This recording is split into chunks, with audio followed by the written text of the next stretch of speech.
Мындай бир суроо берилди. Ушул эсеп кандай чыгарылган, түшүндүрүп берсеңиздер. 40-60 кайдан чыкты дейт.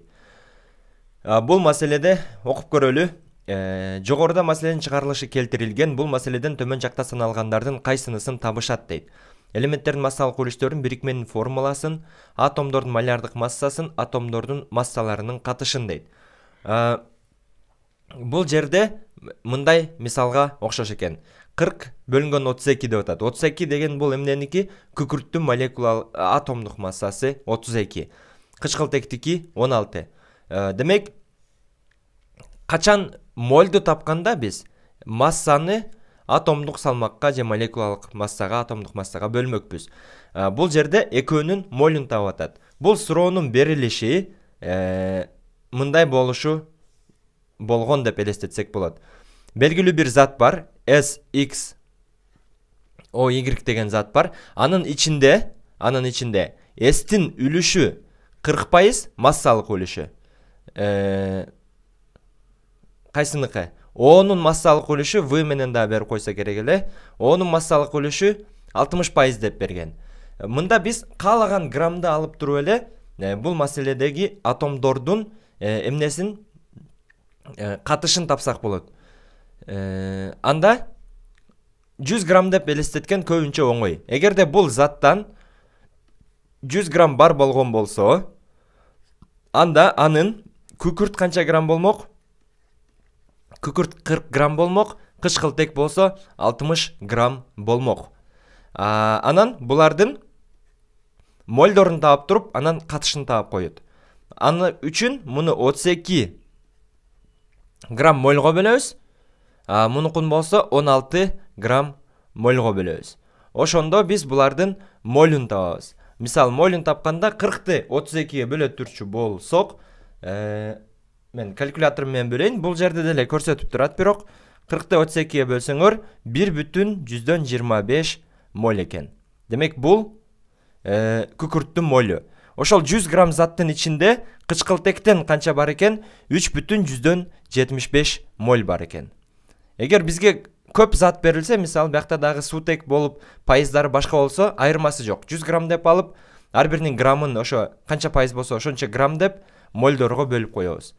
Атомдук массаларына бөлүп коебуз. Анан эң кичинесин тандаш керек. Бул жерде экөөнүн кичинеси кайсы? 1,25. Булардын катышын табыш үчүн ошо кичинесине бөлүп коебуз. 1,25ке, муну дагы 1,25ке бөлүп коебуз. Ошондо кандай сан чыгат? 1,25ти 1,25ке бөлсөк 1 чыгат. 3,75ти 1,25ке бөлсөк 3 чыгат. Демек, бул жерде булардын бирикмедеги мольдук катышы 1ге 3 экен. Ошондо 1 моль заттын ичинде S-тен 1-өө, O'дон 3-өө болот экен. Ушул биздин жооп. Бул биздин эмненин жообу? Молекуланын формуласы. Демек, бул маселеде төмөн жакта саналгандардын кайсынысын таап атат? Бирок бул молекуланын эмпирикалык формуласы. Анткени пайыздан биз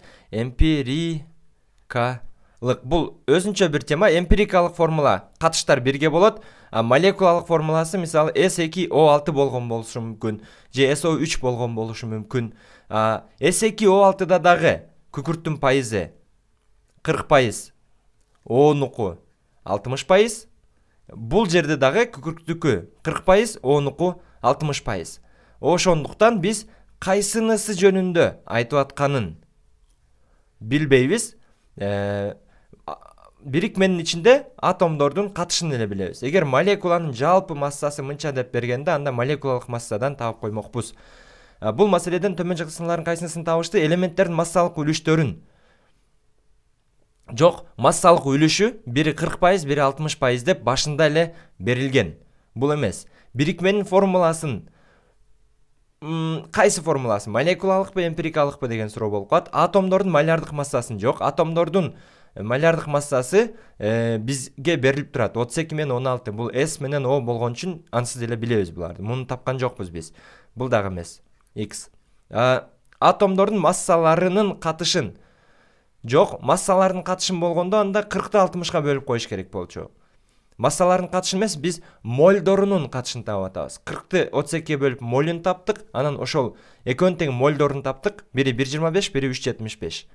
Мольдорунун таап, анан мольдорунун катышыны. Бул 1 болсо, бул 3 эсе көп экен. Аны кантип таптык? Эң кичинесин бөлүп койдук, 1-ге 3 чыкты. Ошондуктан бирикменин формуласын деген вариант калат экен. Бирок эмпирикалык же молекулярлык формуласы деген сөз болсо, эмпирикалык болмок, а бирок негизи экөө тең формула. Эмпирикалыкпы, молекулярлыкпы формуласы, бирикменин формуласы. Ошондуктан биз Б жообун туура деп эсептейбиз.